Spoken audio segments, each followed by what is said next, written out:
very welcome to the Man United agenda on this Thursday evening.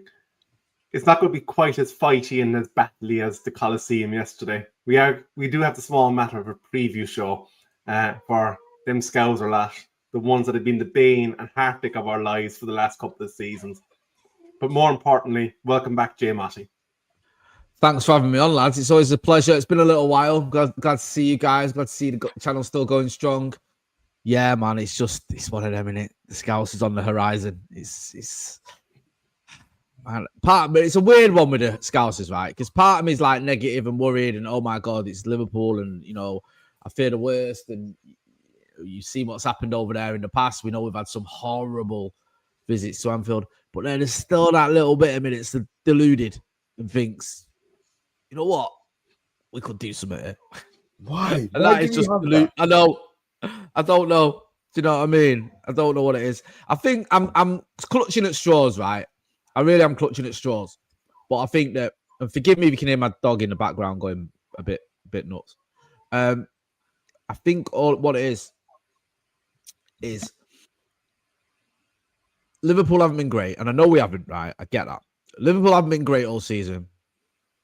We have actually got, right? This is the weird thing about United. Even though we've not been playing that well overall, we have actually got quite a few good players. Like, I think in the United squad, there's a lot of good players there. I do.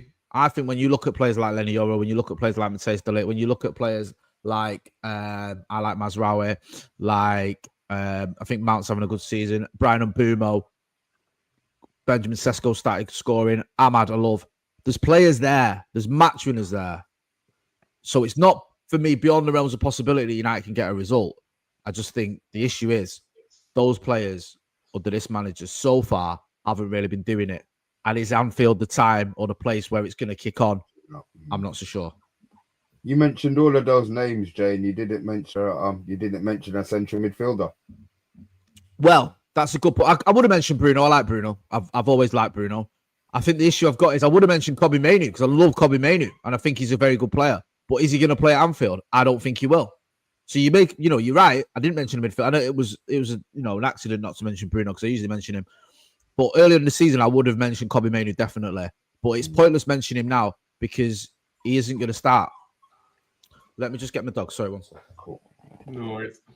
I am going to say a quick hello to the people in the chat. Stephanie Griffith, Patrick Pillow, The Gaffer, Solo, Acers, Matty, Double A, Stephanie Griffiths, JP87TM, our resident Liverpool fan, Bart, who seems to enjoy United content more than Liverpool content for some reason, but hey, he's very welcome here, and JM. But Jay, before we get into the business of the preview, there was some announcements yesterday or the day before about fixtures, and we seem to have got a raw deal in those December fixtures. Disgusting. Sorry, I didn't mean to interrupt you there. I think it's the one home game on a Saturday in like 3 months or something, or 2 months. I think we've got Mondays, Thursday nights and stuff. It's like, it's typical, isn't it? We know that United, despite our faults, is still the biggest draw in the country, is biggest draw on the telly.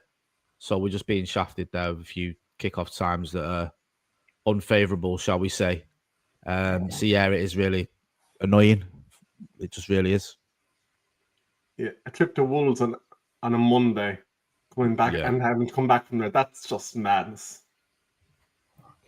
No, it is. You're right. There's no sugarcoating it. We've been shafted. And the fact that it's one game a week, you thought of one game a week, it might be like a few Saturdays because we've not got European football, and then you end up with Thursday nights and Monday nights and Thursday nights again or whatever it is. It's just, I saw that and I was unimpressed with it. But it does feel like United have been had over a little bit there, and I think it's just Sky or whoever wanted to make as much money as they can, and they know that United games will be a big draw, so they've moved a few fixtures around. That's what it looks like to me anyway. Yeah, and I think TNT got their mitts into us as well for right stuff. Wow. I just thought I'd bring that up because it was something that... no, it's a good point. It's a good topic to talk about. You're right. It's Well, just not running out, is it? This one game a week, the way we wanted it to so far. We'll have to see.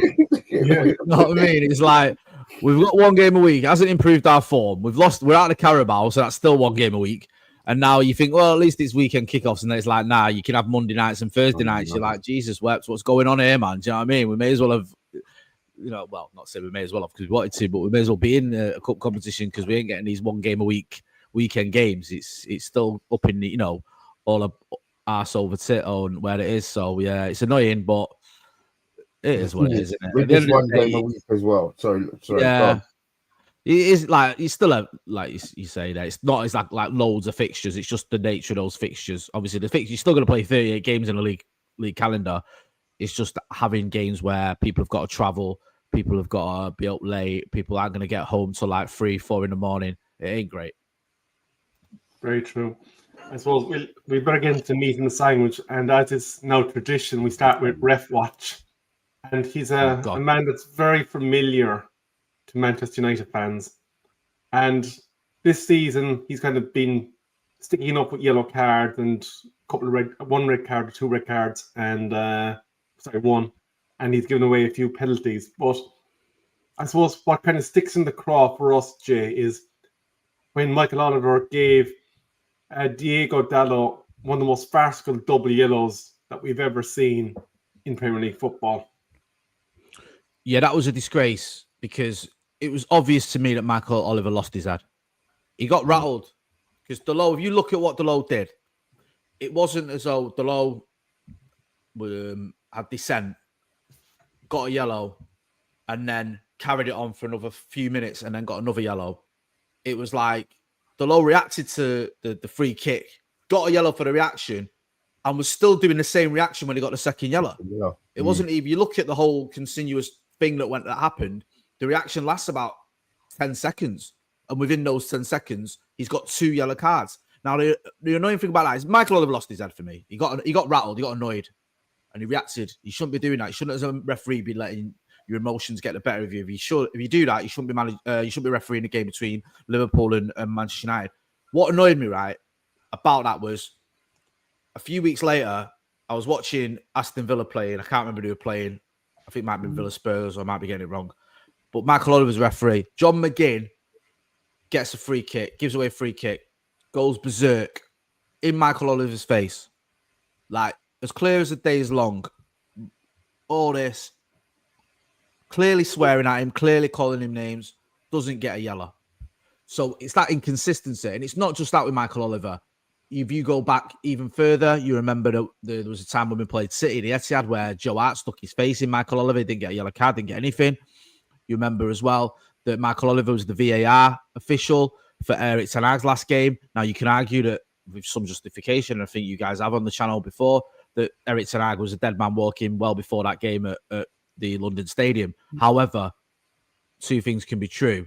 Yes, he was probably doomed anyway, and that was a terrible VAR decision to award a penalty where there was I think it was Danny Ings didn't have control of the ball, didn't have control of himself really, and yet he gave a penalty against him. It gave him a penalty. It was a ridiculously bad decision.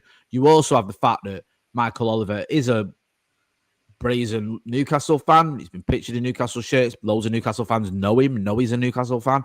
There has been times when Manchester United and Newcastle are going for those same top 4 places.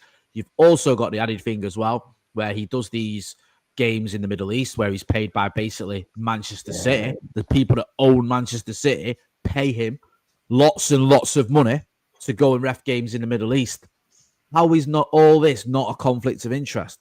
How is all this not showing you that this guy shouldn't be refereeing Manchester United versus Liverpool games? And that people say, oh, he's the best referee in the country. I don't think he is. I think there's better referees out there. I think the best referees are the ones you barely know. The ones that you go, I kind of recognise him, but I'm not quite sure who he is. Because you're not talking about them. A good referee is like a good DM or a good centre-back. They do the job, and you don't even barely notice them. Because a lot of the time, you might notice a player in that position when they made a mistake. You might notice a referee when he's done something controversial. You never really remember referees because they haven't done anything big. They haven't made a major decision. They haven't done anything that's controversial. They haven't done something that's upset you or angered you. If a referee just goes about his job and there's no drama, no one cares. No one remembers his name. If I said to you, who was the referee for when United played Sunderland, you probably wouldn't even remember. I can't remember. I don't either. We won. Yeah, we won. There was no major incidents that I can think of. There might be one or two decisions you didn't agree with. That's the nature of the beast. But it wasn't like an outrage. Now, if Manchester United lose a football match, I'm not automatically blaming the referee. Referees are human. For starters, Manchester United can lose lots of matches without any help from the referee. We've been that poor over the last 18 months in particular. I think it'd be absolutely insane to come and blame it all on referees. However, there has been certain games where referees have badly let Manchester United down and let themselves down with some terrible decisions. And I think the biggest bugbear for me with referees is inconsistency. You've got to have more consistency because you will have referees, as we saw with the low, where you get 2 yellow cards in 10 seconds, which is just outrageous. But then you think, okay, if that's how he does it, that's how that referee operates, I can live with it. But then you see him a few weeks later with the same situation, a different team, and he's not doing that. So that's the problem there. The problem with Michael Oliver, I know I've ranted on it quite a while now, but sorry, it does annoy me, is that he's overrated as a referee. There's conflicts of interest there, and his track record is shocking. And that's my better half. That's Diogo Dalot's biggest fan there.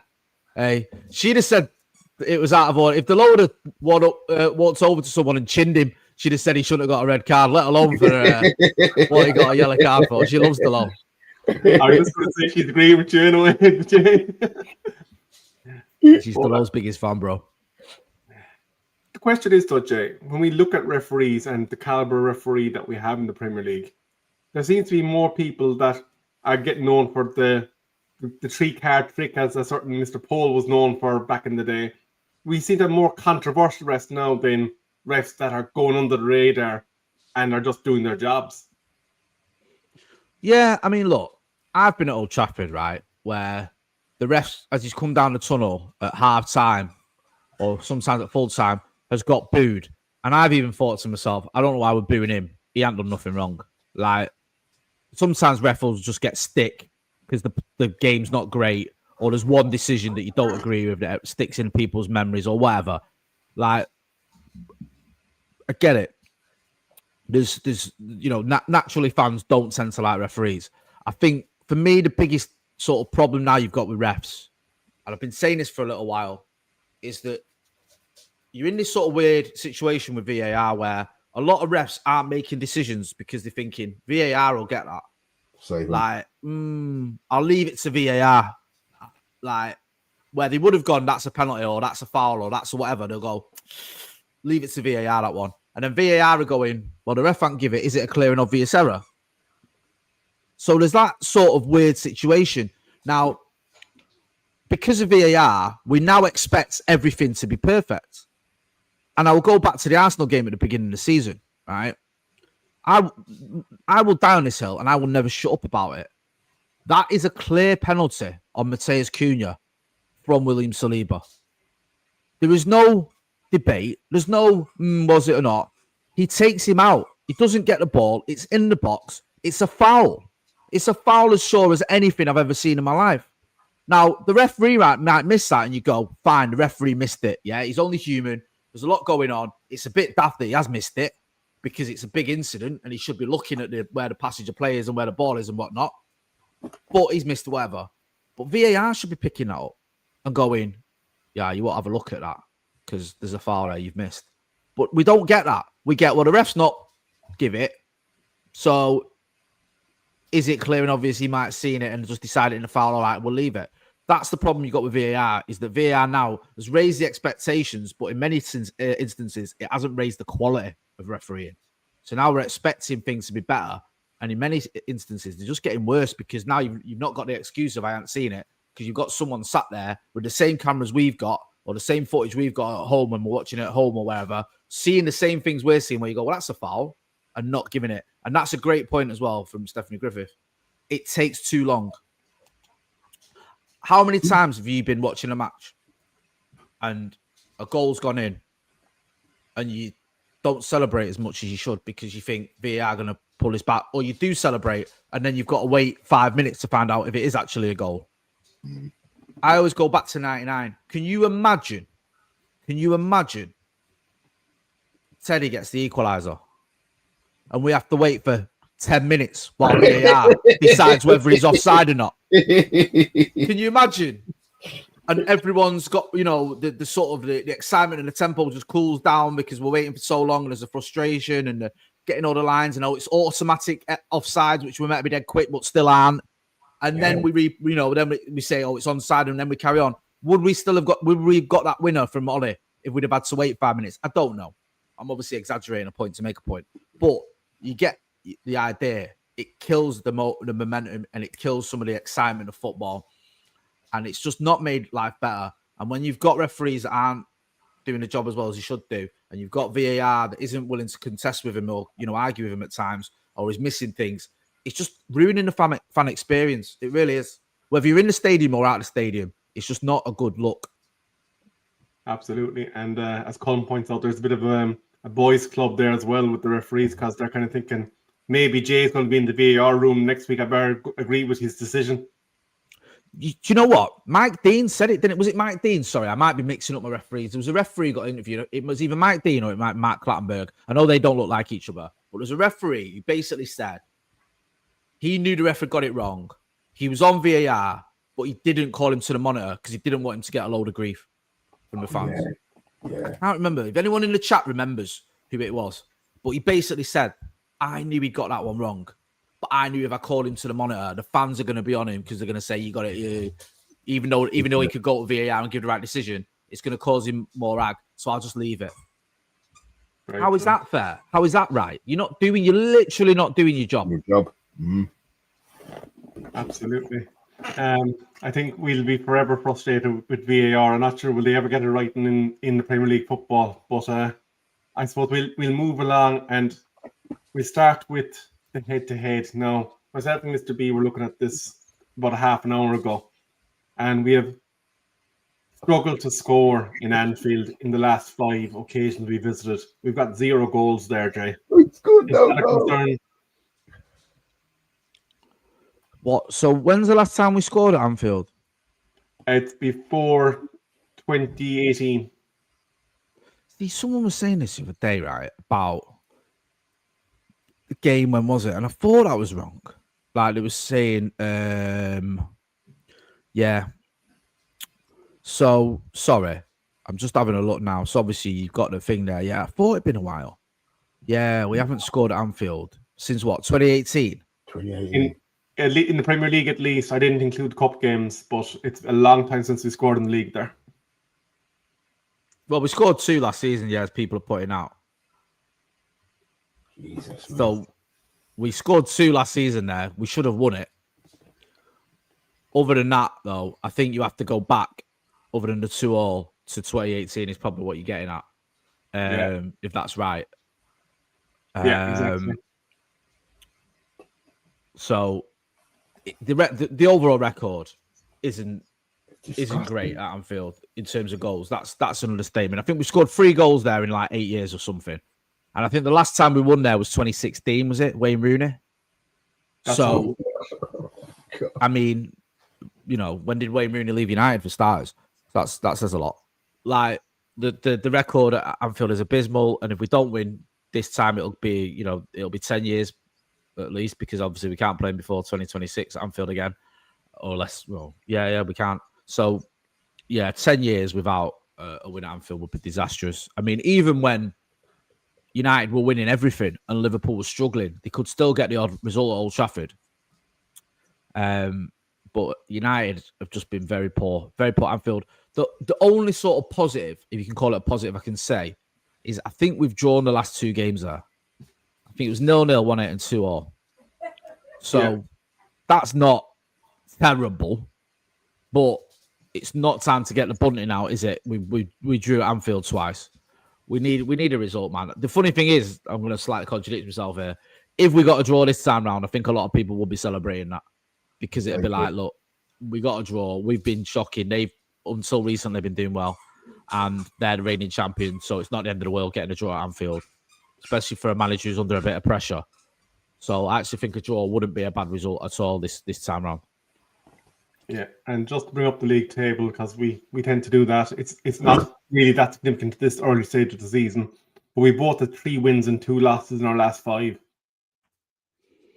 Yeah, Liverpool are having a bit of a sticky patch. And the funny thing with Liverpool, right, is they were actually playing badly earlier in the season. So I watched was it the Bournemouth game? And I think they won 4-2 in the end. But I think it was 2-0 up, then it was 2-2. It looked like Bournemouth, were on it. And then I think Liverpool got a winner, and then they might have even got on 4th. I can't remember, but they won anyway. And what is it? The Newcastle game, a late winner there, I think, for him. The Arsenal game was a terrible game of football, but it was a fantastic free kick, to be fair, to the kid Soberslai.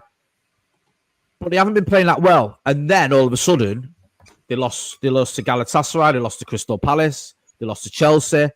It's like they were getting away with it for a bit with poor performances but getting results. And now they're having poor performances and not getting results.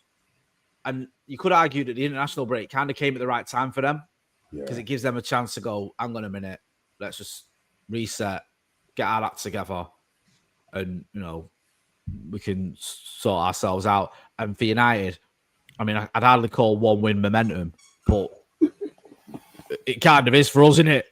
Killed our momentum in the international break because we were on a roll of 1 win. And actually, there's a couple of players that haven't played in this fixture before. Brian Mbumo, Matthias Cunha, Benjamin Sesko, the new signings for United, Hugo Ekitike, Alexander Isak, and Florian Wirtz for Liverpool. And obviously, Wirtz is getting a lot of stick, Jay, in the media because he's got no goal-scoring contributions registered to his name. And it looks like, in terms of the performances, they're kind of evenly matched in terms of the new signing contributions. Yeah, I think I've been impressed with Hugo Ekitike. To be fair, he looks like he's been amongst the goals, hasn't he? So I think in the Charity Shield he looked good. He's certainly not phased about moving to Liverpool, and he looks like that player that they were hoping he would be. Was it Frankfurt they got him from? Yeah. And then you look at Alexander Isak. He's not quite got going yet. I know he's not been there long, but he's not really looked like the player he was at Newcastle. But I expect him to be fine because he's got Premier League experience. He's a phenomenal footballer as well. Alexander Isak really impressed me when we played Newcastle. And then you've got Florian Wirtz, who so far has been a flop. Now, it's only early doors and he can turn it around. He gets the winner against United and everyone will love him. But he has not looked anywhere near a £120 million player. He's not looked anywhere near the player that we saw at Bayer Leverkusen. He just hasn't. So it's been a mixed bag for them. I think Ekitike's looked good. And also, you've not included in that graphic. I'm not saying you made the graphic. I'm just saying that graphic doesn't include Jeremy Frimpong, who struggled. Yeah. He doesn't look, again, like the player we saw in Germany. And even, bizarrely, Milos Kerkez doesn't look like that player that they had, that you saw it, was it Bournemouth? Where I was impressed with him. And I was annoyed when they got him because I thought he's a player. I think he's an improvement on Andrew Robertson. And he's looked poor this season. He's looked out of sorts. So other than Ekitike, I think all their signings have struggled a little bit. And then you look at United, Cunha's not quite got going, has he? We've seen glimpses. We know what he's about. He's exciting. I like him. Not really seeing what we saw at Wolves just yet. And then you've seen Benjamin Sesko started scoring 2 in his last 2. Can't fault that. No, if he's going to score 2 goals, I want him to have scored in the last 2 games, which is what he's done. And Brian Mbumo, who he might not have loads of goals or assists, but I've been impressed with the kid. Yeah, I think he's mint. I like him. I agree with you.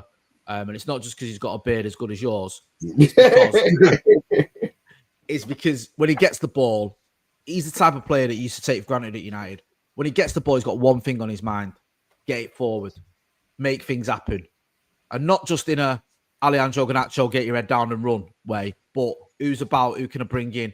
How can I make something happen? I like that. He always wants the ball and he's always trying to create something, but he isn't overly greedy or stupid with his decision making, which Garnacho could be at times. So I do like the signings we've made. Again, like Liverpool, we've had a bit of a mixed bag. I think overall, though, we've seen a real quality from all of them. And I just I wonder now. I know we'll get into it in a little while, but I just wonder whether Cunha is going to have to fight to get himself in this team, because Mount seems to have leapfrogged him in the team. And Mount had a good game against Sunderland, fits his system very well. And I just wonder with Cunha now where he's thinking, right, how do I get myself?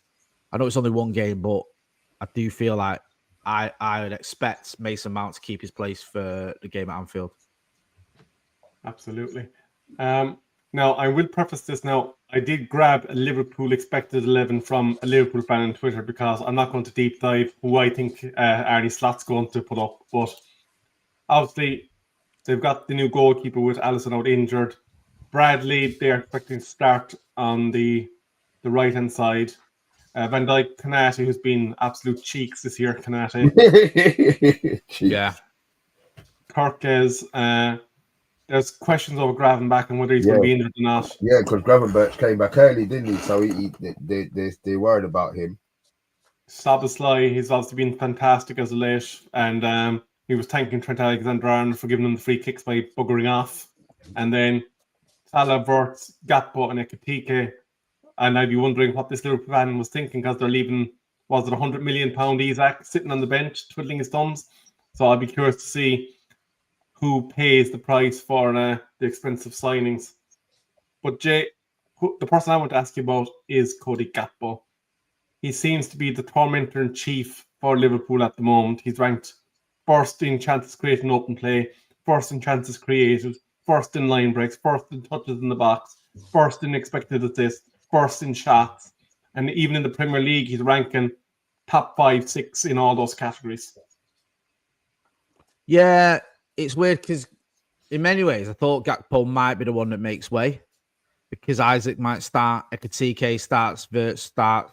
They might go, right, well, Gakpo's the one that's not come in this summer and cost us a load of dough. So do we take him out? But in terms of form, you can see it there. Expected assist, chances created, all the rest. He's looked good for him, Cody Gakpo. He has. So it'd be interesting to see what Arne Slot does. Is he going to rest or rotate one of his star players or his new signings? He could do. The advantage Liverpool have got, of course, they've got European football. So if you're dropping someone, I know the game against United is still the biggest game in the season for the Scousers, regardless of what they say, it just is. But they've got a lot more games than we have. They've got Champions League football. So you're going to get games thick and fast, where at United, if you're not playing one week, you've got to wait another week till you get another game, which is why it's a little bit different. So I wouldn't mind if Gakpo doesn't start from a United point of view, because I think he's been good for him. And I think that might be a bit of a mistake to take your informed player out just because he's not a new, big, shiny new toy signing. But they've got quality there. And the worry with Liverpool across the front is that whilst Florian Wirtz hadn't got going, we know what he can do. We saw what he can do in Germany. Whilst Alexander Isaac hasn't really got going yet, we know what he can do. And we've seen it from Ekitike as well. So I almost feel like, and don't get me started on Mo Salah, because that just depresses all.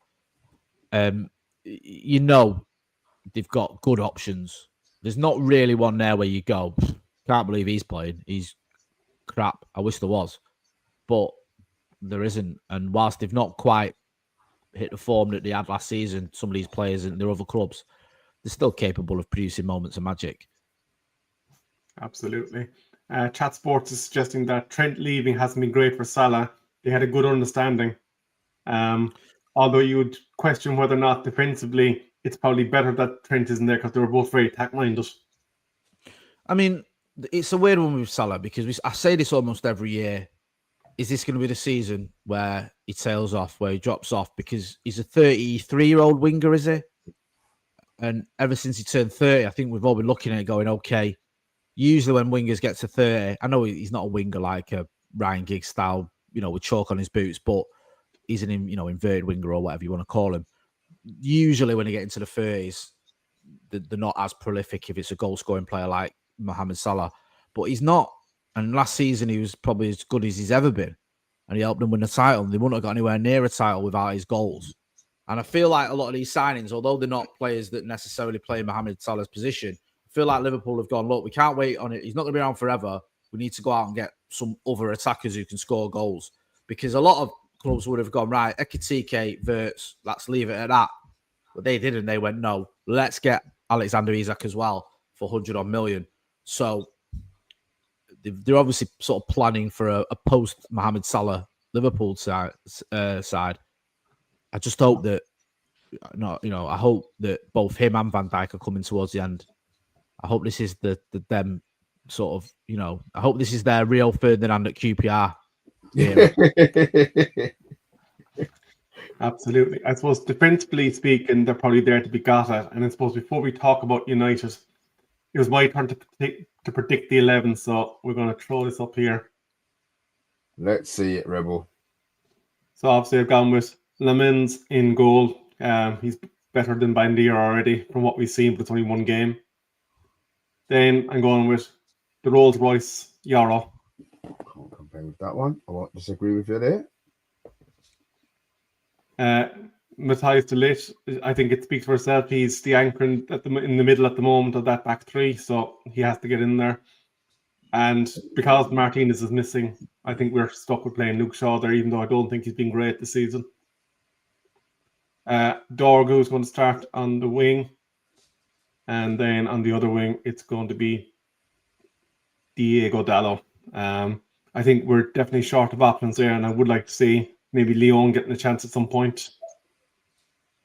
I've gone for Kobe Mainoo because I think we need a bit of legs in midfield. I think we have to get him in there because there's not enough pace with Casemiro. Even though he's obviously more experienced and can read the game well, he needs an engine beside him. And as a result, that pushes then Bruno Fernandes up into the 10th spot with Brian Mbeumo. Oh, it was Mbeumo. Okay. And then leading line, obviously, it's going to be Benjamin Sesko.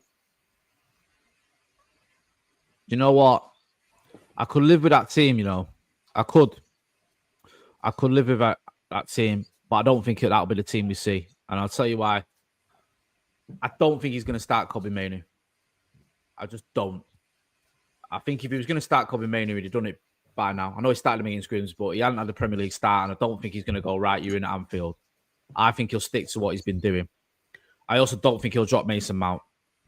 He won't. I just don't. I think he's a little bit stubborn, Ruben Amorim, and I don't think he's going to start. You know what? Right, I'm going to move Bruno out of this position that everyone's moaning about. I'm going to put Kobe Mainoo in there because everyone's saying I should do that. I just don't think he'll do that. Defensively, I think you might be right. Maybe he could go with Maguire, or maybe Mazraoui could come in, but that makes sense. I do think Casemiro will start. I do think Bruno will start, but I think that'll be the double pivot. And I think the front three will be Mount, Mbeumo and Sesko. And I think it'll be Cunha that misses out. However, if it was up to me, Kobe would be in. I think Kobe against Liverpool's done very well against him. I think he's a talented footballer, and it pains me that we can't find a way to fit him into this team. I think it's kind of ridiculous. And I think it's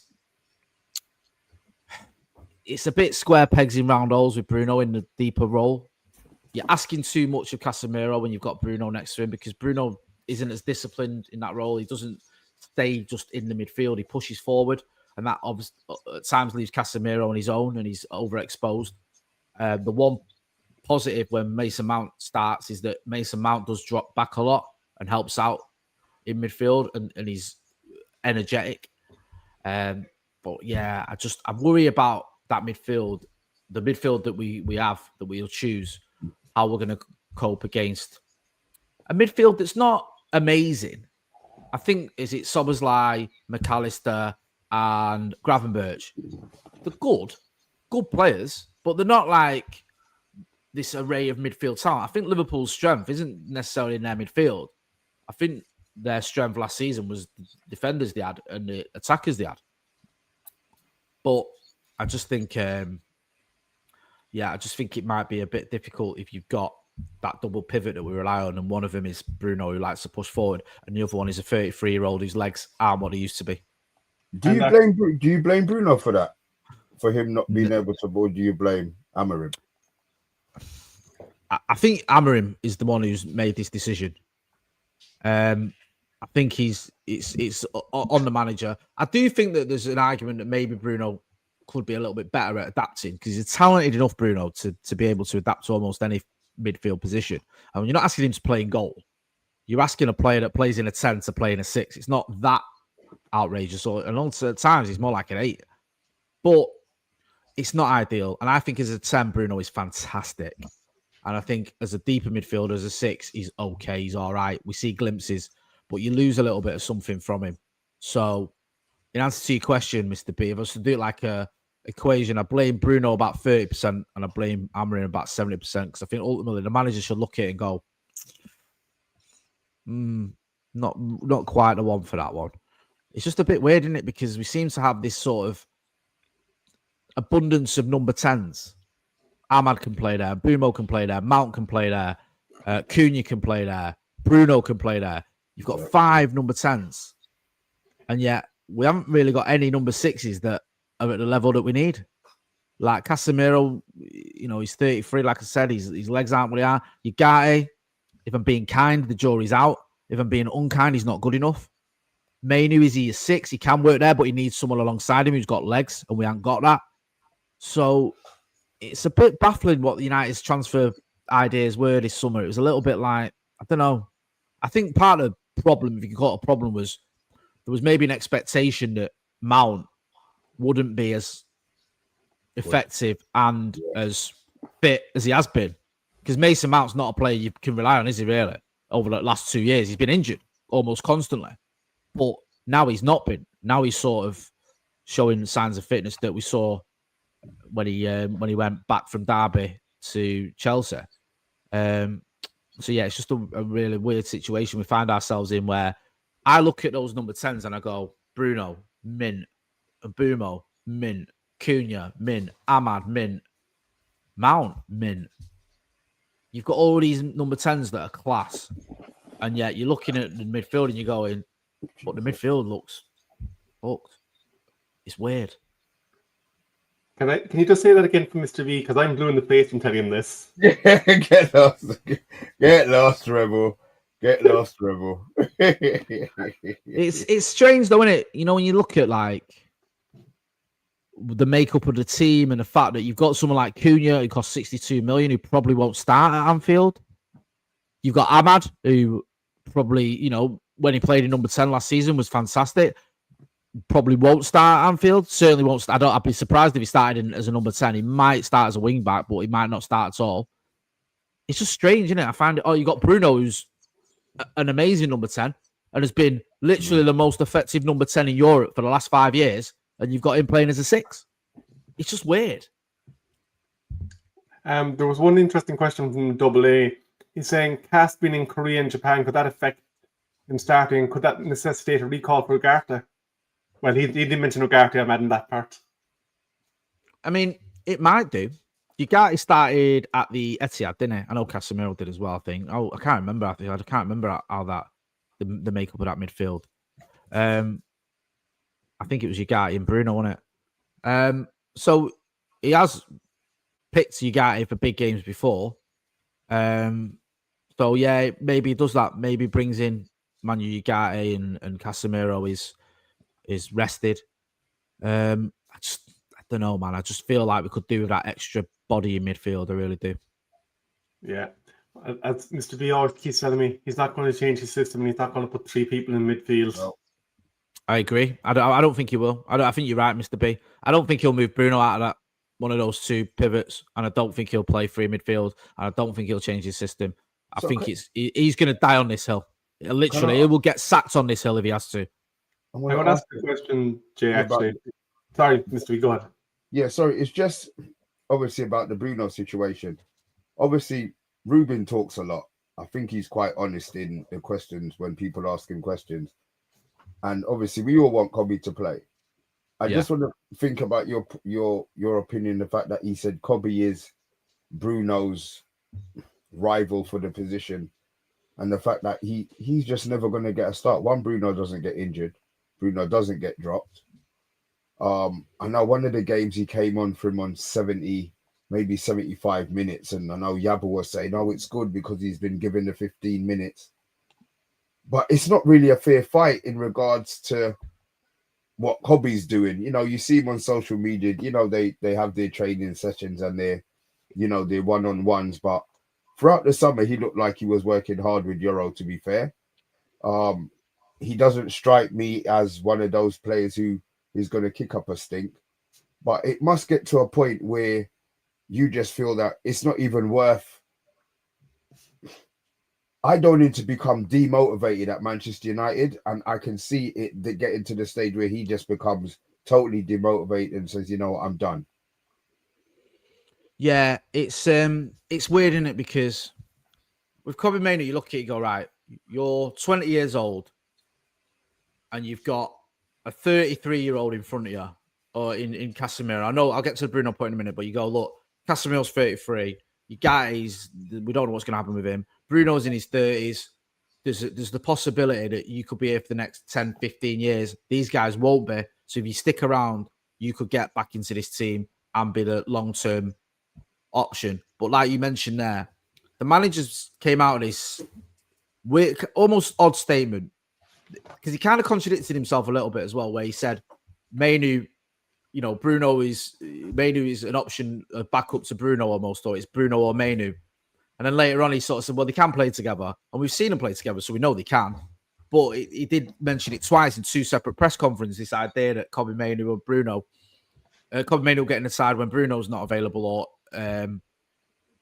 taking over from Bruno if Bruno gets dropped or subbed. We saw it against Chelsea where Bruno came off for like last 3 minutes and Mainoo came on for him. But you literally saying to a young player in a World Cup year, a player that played in the Euros final, a player that was playing for England regularly in that tournament after breaking the team, a player that was playing for Manchester United whenever he was fit, almost from the age of 18 until recently, that the only way he's going to get into this team is if the one player in all of European football who never misses a game. Like Bruno Fernandes is your captain, he's your most experienced player, or one of your most experienced players. He's arguably your best player. He never gets injured. His injury record is freakish. I have never seen it before in my life. I've been watching United almost as long as you guys. I have never seen a player, an outfield player, who misses as few games as Bruno Fernandes. It's just weird. He should be studied. Like, someone should be getting his DNA and going, what is going on with this guy? How can you play every minute of almost every game and never get injured playing in midfield in the Premier League? It's ridiculous. But he is that guy. So what message are you sending out to Kobe Mainoo? I don't know what the wisdom in that statement was. I don't know why he did it. I think it was a misstep, really. I think if you think that, maybe you don't have to share that. Maybe you speak to the player and you tell him, look, there's a role for you in this team. It might be a bit more long-term than you want, but you are going to have a role in this team. But to say the only way you're getting in this team is if the guy who never, ever gets dropped and he's never injured, is injured or dropped, was weird to me. I didn't think it served anyone any good. And it didn't even serve Ruben Amorim any good, because a lot of fans love Kobe Mainoo, and then everyone's going, why has he said that about Kobe Mainoo? This is ridiculous. It's getting the manager undue stick. It's creating a narrative of Bruno versus Mainoo, which doesn't serve anyone any well. And it's making Kobe Mainoo feel like he hasn't got a place in his team, no matter what he does. Very true. Jay, I just want to touch briefly on the origins of his system, because there was an article, I think it was The Athletic wrote it, where they said that when he started his managerial career, he was operating a 4-4-2 system and he wasn't working for him. And he changed to this system that he deploys now, and he stuck with it. Is that a era of stubbornness and a lack of willingness to adapt that he's shown for his entire career? Because he's traveled a long way from whatever league he started in, playing this 3-4-2-1 or whatever you want to call it system, to Manchester United in the Premier League. Yeah, I mean, managers will often do what they know has worked for them. And I think the truly great managers are the ones that adapt. So Alex Ferguson changed. I watched the Ferguson era in its entirety. And that team that you saw in 1993, when it won the first title, was not the same system and tactics and formation as you saw in 2013. Nor was it the same formation you saw in 2008 nor is it the same for every game. I've seen Fergie play 3 at the back. I've seen Fergie play 4-4-2. I've seen him play 4-3-3. I've seen him play 4-5-1. I've seen him play almost every formation you can think of. In certain seasons, I've seen United set up 3 or 4 different ways during the course of the season. So he could always adapt and change, Fergie. That's why he's the greatest manager of all time. And I think managers need to be able to do that. And I think what's happened with Ruben Amorim is he's had success with this system. So in his mind, he's like, look, this is the system that is going to get me success at Manchester United because it got me success at Sporting. So it's not for me to change it. It's for these lot to learn it. It's for these lot to adapt to it and these lot to do better within it. Now, I have some sympathy with Ruben Amorim in the sense that I don't care what system you're playing in. Your goalkeeper shouldn't be throwing the ball into the back of his own net. That's not a system problem. Yeah. You could play 0-0-10 as your formation, and that doesn't mean your goalkeeper should be literally chucking the ball in the back of his own net, which is what we've seen happen to Ruben Amorim's teams over the last year. So that's not his fault. Then you've also got other errors that ain't system-based. Bruno Fernandes missing 2 penalties ain't because Bruno Fernandes is playing in a 6. He's not taking a penalty from the centre spot. He's taking a penalty where he took penalties from and scored nearly every one under Ole Gunnar Solskjaer, and yet he started missing them all of a sudden quite regularly. That's not on Ruben Amorim and his system.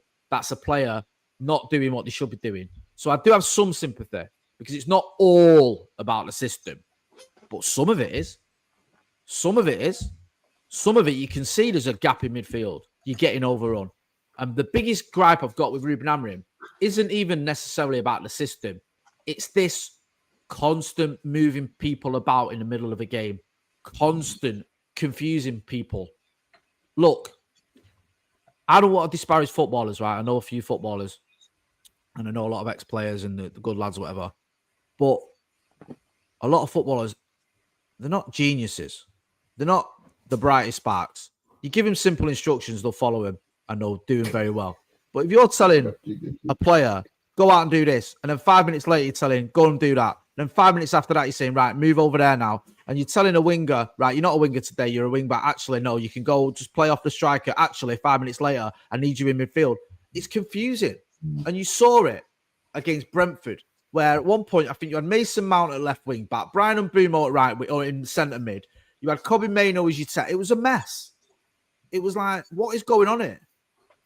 So I think part of the problem with Ruben Amorim is you just need to calm down with all these changes a little bit in the game because it's just getting mad confusing.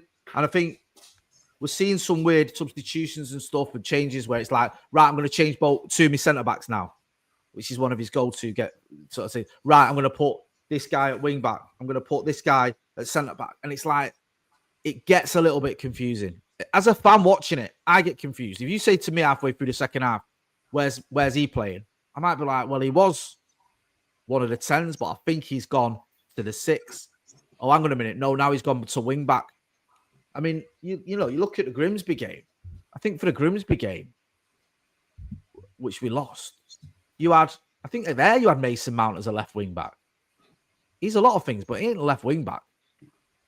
Like, it's just too confusing. So the system is a bit of a problem. I get that. Players not doing the jobs is another problem. And also, too many changes during the game is a problem for me because I just think it gets too confusing. And I think it actually helps the opposition. If you're an opposition player, right, you're a team, and you're set up a certain way, and everyone knows their job, and everyone's doing their job, then it doesn't matter whether, yes, it can change you slightly if you're facing up to Brian Mbeumo or it changes to Ahmad in the 10 and you're facing them or whatever. I get that. But if you know your job and your system, you stick with it, it's usually happy days. If you're facing a team where they're changing so much, they're just getting confused, it helps you. It doesn't hinder you. It doesn't make your life any more difficult. It makes their life more difficult. And you saw it against Grimsby. You saw it against Brentford. You saw it against Fulham at one point where it just looks a bit of a mess. Absolutely. I suppose it is coming to that part of the show where we're going to get people to put their score predictions in the chat. But while they're doing that, and before we give ours, Jay, I've one... Sorry, my dog's just found a pen. So I'm just like, apologies. That was a pen. Is he free to play striker tomorrow? Yeah, nice. Sorry. While they're getting the score predictions in the chat, and before we give ours, Jay, obviously we've been reading a lot of speculation and been watching share prices rise over the last couple of days. Do you think there's anything to it, or do you think it's a lot of hot water for a quick share bump? Do you know what? I don't often say this. I don't think I've ever said it on this channel, but genuinely, I don't know. I haven't got a clue. Like, I have a share in Manchester United. When I say I have a share, I spent sweaty quid on a share a few years ago. Yeah, I don't think it's a share. It's like, you know, a half a share or whatever 20 quid gets you. And I noticed I'm 11p up finally on my share. So, you know, oh no, now I'm down. I'm down to 1980 now. I was up. It was £20.11. I should have sold yesterday. And now it's down to 1980. I don't know, lads. I'll be honest with you. I don't know whether it means there's there's going to be a sale, investment. I don't know if it means anything. I could not tell you. It's pure speculation. Obviously, I hate the Glazers. I want them gone. The jury's out on Ineos. Are they going to be the heroes of this story? I don't know. So far, they've done some things I agree with, other things I don't agree with. But in terms of what this share fluctuation means, what is going to happen, I don't even think the people that own Manchester United know. No. I'll be honest with you. I don't think the Glazers know. I don't think Ineos really know. I think they don't know whether they're about to sell or would sell if a big offer came in. I don't think they know, so I certainly can't predict it. I just wish the Glazers were gone and that we could get back to being a club that isn't saddled with all this debt and just, hemorrhaging money in a stupid way. Absolutely. I suppose that does bring us to our score predictions. And Jay, seeing as you're the guest, we'll let you go first. I'm going to let my heart rule my head. And I'm going to go for United win. Yeah, sack it. Why not? Let's have a bit of delusion. Yeah. It's Friday night. No, it's not. It's Thursday night. See, my head's gone already. Like Solo, yeah. Been listening to Solo too much. It's Thursday night. The weekend's almost there. I'll go 1-0 United. Ooh. Mr. B. The substitute Kobe Mainoo with the late winner. Yeah, you've been yabbified tonight, boy, I tell you. Yeah, mate, honestly. You was on to bad one with my prediction when I got the day wrong. You know what I mean? Don't be listening to me. I've been fooled. I've been duped too much this season. The Chelsea game, I think, just for whatever reason, I was convinced that we were going to win the Chelsea game, which we did. What game did we lose after that? What game did we play after the Chelsea game? Whatever game it was, anyway, that's the one that was the final straw for me. I have no confidence. That was Brentford, wasn't it? Yeah, Brentford. I have no confidence in anything that Ruben's going to do. Fair enough. I think if they win, it's going to be maybe not so much because of Ruben's formation. I think it's going to be because of the players, the individual class of the players. I don't see us winning the game, and the fact that Rebel, you depressed me, showed me the last 5 years results, mate, and we haven't scored a goal. I would take a 2-1. We'll score to get that monkey off our back, but I don't see us outscoring Liverpool at Anfield. So I'll take a narrow loss, 2-1. Before I give mine, I'm going to embody my inner Yabba first. Hold the game. Harry Maguire, commanding the centre backs. Rich bash spot, 1-0. Harry Maguire with the winner. Almost happened last season. Almost did. To be fair,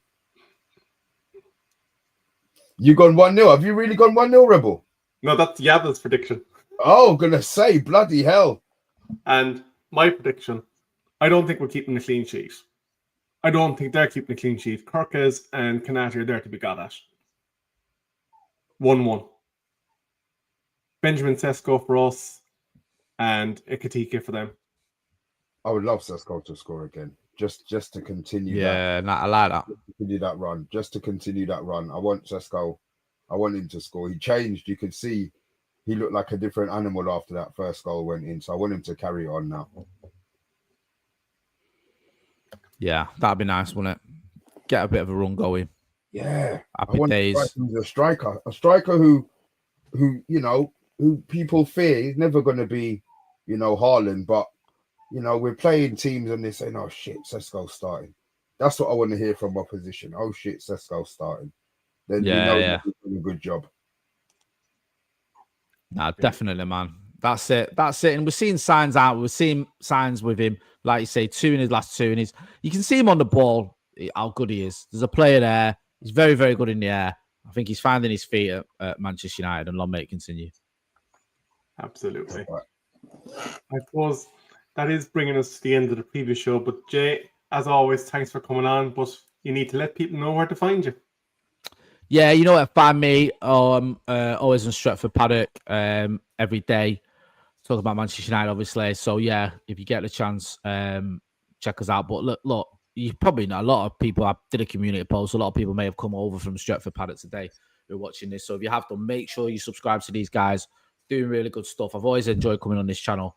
I've been coming on this channel for years. And it's always good chatting to the guys. And the time just flies whenever I'm on here, man. I love it. So make sure you give them a subscribe. Thanks very much, Jay. And there is an incentive actually to subscribing. I know the Robson jersey is gone. That's been given away. But when we reach 4K, we are giving away one of these United shirts to whichever one they choose. And should they choose, they can have a name and number on the back. But I think most people of our generation, we don't bother with that malarkey anymore. We just go for the plain background.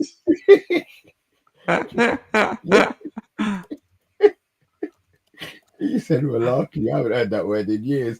Jeez, Rebel man. Yeah. You look at it and say shenanigans. Yeah, exactly. Yeah, keep shenanigans out of it. It's time my belly's rumbling. Shenanigans. Malarkey and shenanigans. But, ladies and gentlemen, it has been a pleasure. We hope we'll be smiling come the end of that game on Sunday.